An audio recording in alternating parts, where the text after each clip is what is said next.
Good morning student. आज हम फिर से क्लास 10th का chapter number 3 metal and non metal आगे डिस्कस कर रहे हैं, जिसमें हमने मेटल की फ़िज़िकल प्रॉपर्टी डिस्कस की थी, जिसमें मैंने आपको दो मेटल की प्रॉपर्टीज़ प्रीवियस वीडियो में समझा दी थी। आज हम थर्ड मेटल प्रॉपर्टी पढ़ रहे हैं, जिसमें हम ये पढ़ रहे हैं कि मेटल जो है वो गुड कंडक्टर ऑफ क्या है, हीट है।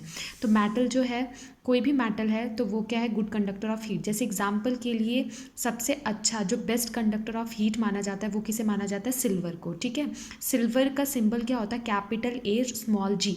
पर कुछ एक्सेप्शन चीज़ें भी यहाँ पर है कि वो मेटल होने के बावजूद, क्या नाम है, मेटल होने के बावजूद वो गुड कंडक्टर ऑफ हीट नहीं है, वो क्या है, पुअरेस्ट कंडक्टर ऑफ हीट। तो वो आपको पता होना चाहिए कि वो मेटल जो गुड कंडक्टर ऑफ हीट नहीं है वो पुअरेस्ट है। तो वो दो मेटल हैं, वो है फर्स्ट लेड और सेकेंड इज मरकरी। तो लेड को कैपिटल पी और स्मॉल बी से रिप्रेजेंट किया जाता है, और मरकरी को क्या किया जाता है, स्मॉल कैपिटल एच और स्मॉल जी से रिप्रेजेंट किया जाता है। तो यहाँ पर 1 मार्क्स का क्वेश्चन बन जाता है कि उस मेटल का नाम बताओ जो बेस्ट कंडक्टर ऑफ हीट माना जाता है, तो आपको वहाँ लिखना पड़ेगा सिल्वर। और अगर बोला जाता है उस मेटल का नाम बताओ जो पुअरेस्ट कंडक्टर ऑफ हीट है, तो आप वहाँ पर लिख सकते हो लेड और मरकरी। जितनी भी कुकिंग यूटेंसिल्स जैसे किचन में जितने भी आपके बर्तन हैं, ये सब चीज़ें किसके बने होते हैं, मेटल के। इसलिए वो मेटल होने के बावजूद होते हैं। इसी की वजह से जब आप गैस पे क्या करते हो, उस बर्तनों को रखते हो, तो वो हीट उसे लगता है, तो वो ख़राब नहीं होता। आपने देखा होगा ख़राब नहीं होता, वो खाने को क्या करता है, पका देता है। यही होता है ना, इसलिए हम कुकिंग यूटेंसिल्स का यूज़ करते हैं। तो water bodies are made up of copper and aluminium because they are good conductor of heat. अगर आपको देखना होगा कोई बॉयलर्स है, तो वो जो भी बॉयलर गर्म करने वाली चीज़ है वो किससे बनी होती है, कॉपर या एल्युमिनियम से। क्यों? क्योंकि वो क्या है, गुड कंडक्टर ऑफ हीट। इसीलिए आपकी एनसीईआरटी में एक्टिविटी भी दे रखी है कि किस तरीके से हम ये बोल सकते हैं कि मेटल क्या है, गुड कंडक्टर ऑफ हीट। क्योंकि साइंस किसके ऊपर डिपेंड करता है, साइंटिफिक चीज़ों के ऊपर, प्रैक्टिकल बेस पे। हमने ये कह तो दिया कि metal good conductor of heat है, पर कैसे आपको प्रूव करना पड़ेगा। तो आपने क्या किया, एक मेटेलिक रॉड ले लिया, और जो मेटेलिक रॉड है वो किससे बना है, एल्युमिनियम से। और यहाँ पर बर्नर ले, और यहाँ पर क्या है, ये आपकी कील है जो वैक्स के साथ चिपकी हुई है। ठीक है, और आपने इस एल्युमिनियम रॉड पे इसे चिपका दिया।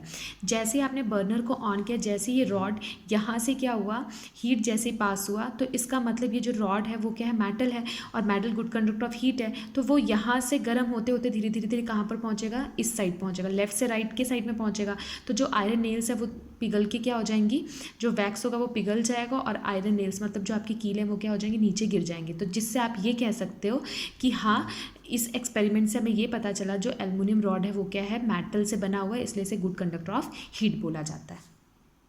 अब आपसे कोई भी पूछता है कि इसमें आपने क्या ऑब्जर्वेशन देखा, तो आपने ये देखा कि जब लेफ्ट एंड एल्युमिनियम रॉड का आप ले रहे हो, हॉट कर रहे हो, तो वो किस साइड जा रहा है, राइट साइड भी धीरे धीरे क्या हो रहा है, गर्मी मतलब हीट हो रहा है। और कुछ देर के बाद आपने ये ऑब्जर्व किया कि heat now travel from hotter and, मतलब हॉटर एंड से वो कौन से एंड पे जा रही है, कोल्डर एंड पे। ठीक है, due to this iron nails fall down 1 by 1, जिसमें मैंने आपको बताया कि जैसे ही वो हॉट एंड से कोल्ड एंड पे जाएगी धीरे धीरे, तो वहाँ पर जैसे ही मतलब रॉड गर्म होगी तो वैक्स पिघल जाएगा और कील क्या होगी, नीचे गिर जाएगी।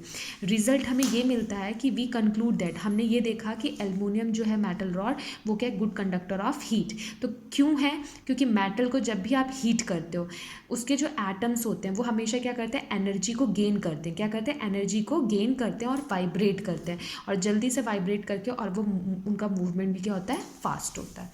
इस एक्टिविटी से हमें ये पता चला।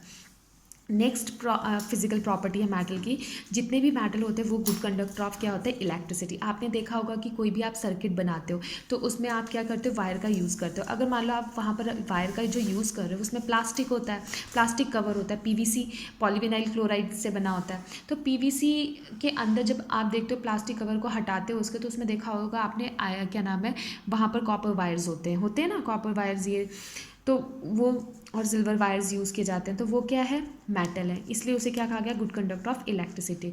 अगर आपने करंट पास किया और करंट पास हुआ सर्किट के अंदर, तो इसका मतलब क्या है, जो वायर आपने लिया है वो क्या है, मेटल से बना, और वो गुड कंडक्टर ऑफ इलेक्ट्रिसिटी। इसका भी एक्सपेरिमेंट मैं आपको समझाऊंगी।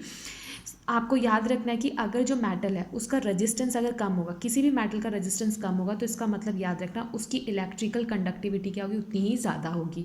और कोई भी मेटल जिसका रेजिस्टेंस क्या होगा, ज़्यादा होगा, तो उसकी इलेक्ट्रिकल कंडक्टिविटी क्या होगी, हमेशा कम होगी। जो सबसे बेस्ट माना जाता है कंडक्टर ऑफ इलेक्ट्रिसिटी, वो किसे माना जाता है? सिल्वर को। इलेक्ट्रिक वायर जो है नॉर्मली किससे बना होता है? कॉपर और एल्युमिनियम से। क्यों बना होता है? क्योंकि they are good conductor of electricity. अब आपसे रीजनिंग क्वेश्चन पूछ लिया कि metal good conductor of electricity क्यों कहा जाता है? क्योंकि मेटल को गुड कंडक्टर ऑफ इलेक्ट्रिसिटी इसलिए कहा जाता है क्योंकि वो क्या करता है? फ्री इलेक्ट्रॉन्स कंटेन करता है, और फ्री इलेक्ट्रॉन्स क्या करता है? ईजिली मूव कर लेता है, और जब वो ईजिली मूव कर रहा है तो वो ईजिली क्या कर सकता है? कंडक्ट कर सकता है इलेक्ट्रिक करंट। तो आपसे जब भी पूछा जाए ऐसा क्यों, तो आप बताओगे because they contain free electrons and easily move and conduct electric current. Next property है जितने भी मैटल्स होते हैं वो है लशरस। लशरस का मतलब होता है शाइनिंग अपीयरेंस। तो हमने ये 8th क्लास में भी पढ़ा था कि वो प्रॉपर्टी जिसके अंदर मेटल क्या होता है? शाइनिंग सरफेस होते हैं, उसको हम किसका नाम देते हैं? लशरस का नाम देते हैं।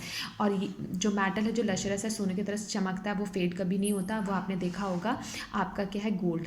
क्या गोल्ड काला हो जाता है? नहीं होता ना। तो इसका मतलब गोल्ड और जो सिल्वर तो फिर भी क्या नाम है? ऑक्सीजन के कांटेक्ट में आके क्या करता है? वो ऑक्साइड टाइप की लेयर बना लेता है। ये तो आपको पता ही होगा।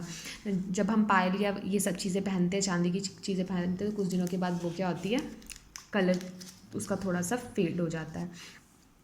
Silver is the excellent reflector. अब याद रखना कि सिल्वर को हम क्या करते हैं? एज ए रिफ्लेक्टर के तौर पे यूज़ करते हैं। किसमें? मिरर में। तो आपसे पूछा जा सकता है ऐसे उस मेटल का नाम बताओ जो कि क्या है? बहुत ही अच्छा रिफ्लेक्टर माना जाता है लाइट का। तो आपको पता होना चाहिए वो क्या है? आपका सिल्वर। जो चीज़ आपको अपने माइंड में याद रखनी है कि कुछ ऐसे मेटल्स होते हैं, मैंने अभी बोला कि हर मेटल शाइनिंग अपीयरेंस शो करते हैं। जो लेस रिएक्टिव मेटल्स होते हैं, ठीक है, वो शाइनिंग अपीयरेंस शो कर रहे हैं, पर बहुत सारे मेटल्स हैं। तो बहुत सारे मेटल्स ये नहीं है कि हमेशा ही वो चमकते रहें। जैसे आप देखते हो, जो मैं इस पॉइंट में बता रही, पहले इसको समझा देती हूँ। When metal kept exposed to air, अगर मेटल को कभी भी एयर के एक्सपोज करते हैं बहुत टाइम तक, तो वो अपनी क्या नाम है? शाइनिंग अपीयरेंस को क्या करता है? लूज़ कर लेता है, वो डल अपीयरेंस देता है। Because metal lose their shining due to the formation of, क्यों? क्योंकि उसके ऊपर थिन लेयर बन जाती है, किसकी? ऑक्साइड की, कार्बोनेट की और सल्फाइड की। ये 3 टाइप की क्या नाम है? लेयर बन जाती है, जिसके वजह से क्या नाम है? जो मेटल होता है वो अपने क्या नाम है? उसका जो शाइनिंग अपीयरेंस होता है वो कैसा हो जाता है? डल हो जाता है। जैसे एग्जांपल के लिए मैं बताती हूँ, जैसे लोहा है, लोहे का ही कोई आर्टिकल आपने बनाया, तो पहले आप देखते हो कि लोहे का दरवाजा थोड़ा चमक रहा होता है, ठीक है, शाइनिंग जब नया नया लगाते हैं। और उसके बाद थोड़ी देर के बाद आपने देखा जब वो एयर के कांटेक्ट और वाटर के कांटेक्ट में आया, तो आपने देखा जंग लगना शुरू हो जाता है, देखा ना। इसी तरीके से आपने वो देखे होंगे बहुत सारे चीज़ों को।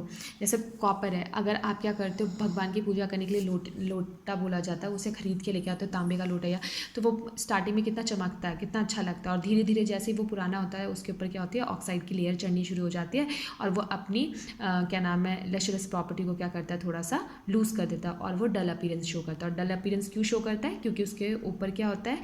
थिन लेयर ऑफ ऑक्साइड हो जाती है।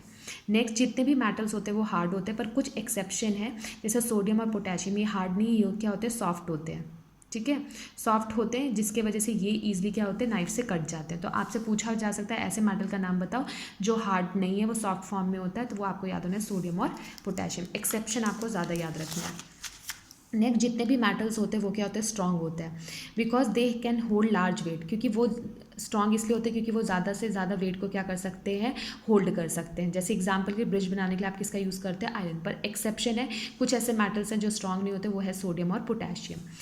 Metals are solid at room temperature. जितने भी मेटल्स होंगे वो हमेशा सॉलिड स्टेट में होंगे, पर कुछ एक्सेप्शन मेटल है, जैसे मरकरी है, वो हमेशा कौन से फॉर्म में मिलेगा आपको? लिक्विड फॉर्म में।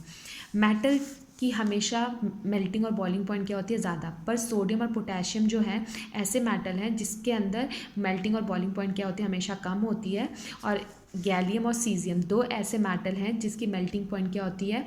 कम होती है, जिसकी वजह से अगर आप उसे अपने हाथ के ऊपर रखोगे, हाथ के ऊपर गैलियम और सीजियम को रखोगे, तो वो क्या होगा? पिघलना शुरू हो जाएगा। सब मेटल की डेंसिटी हमेशा ज़्यादा होती है, पर सोडियम और पोटेशियम की डेंसिटी हमेशा क्या होगी? कम होगी। जितने भी मेटल्स होते हैं वो सोनरस होते हैं। सोनरस का मतलब होता है रिंगिंग साउंड प्रोड्यूस करते हैं, ठीक है, जिसको हम यूज़ करते हैं म्यूजिकल इंस्ट्रूमेंट में। आपने देखा होगा कि म्यूजिकल इंस्ट्रूमेंट में क्या होती है? स्ट्रिंग्स लगी होती है गिटार्स के अंदर, ये सब किससे बनी होती है? मेटल से, जिसकी वजह से वो क्या करती है? आपको रिंगिंग साउंड प्रोड्यूस करके देती हैं। तो ये प्रॉपर्टी जो हमने पढ़ी है अभी, ये जो पढ़ रहे हैं, ये किसकी? हमारे मेटल की। नेक्स्ट आता है metal usually have a silver और ग्रे कलर। जितने भी मेटल्स होते हैं उसका जो कलर होता है हमेशा सिल्वर या ग्रे होता है, पर कुछ एक्सेप्शन मेटल्स है जैसे कॉपर और गोल्ड, उनका रेडिश या येलो कलर है। तो ये आपकी आज कंप्लीट होती है फिजिकल प्रॉपर्टी। तो फिजिकल प्रॉपर्टी में जो एक्सेप्शन केसेस हैं उन मेटल के नाम आपको याद होने चाहिए, क्योंकि 1 मार्क्स के अंदर वो क्वेश्चन आपसे पूछे जाते हैं। और कल हम डिस्कस करेंगे फिजिकल प्रॉपर्टी आपकी नॉन मेटल की, फिर स्टार्ट करेंगे हम केमिकल प्रॉपर्टीज़। तो thank you for watching this video.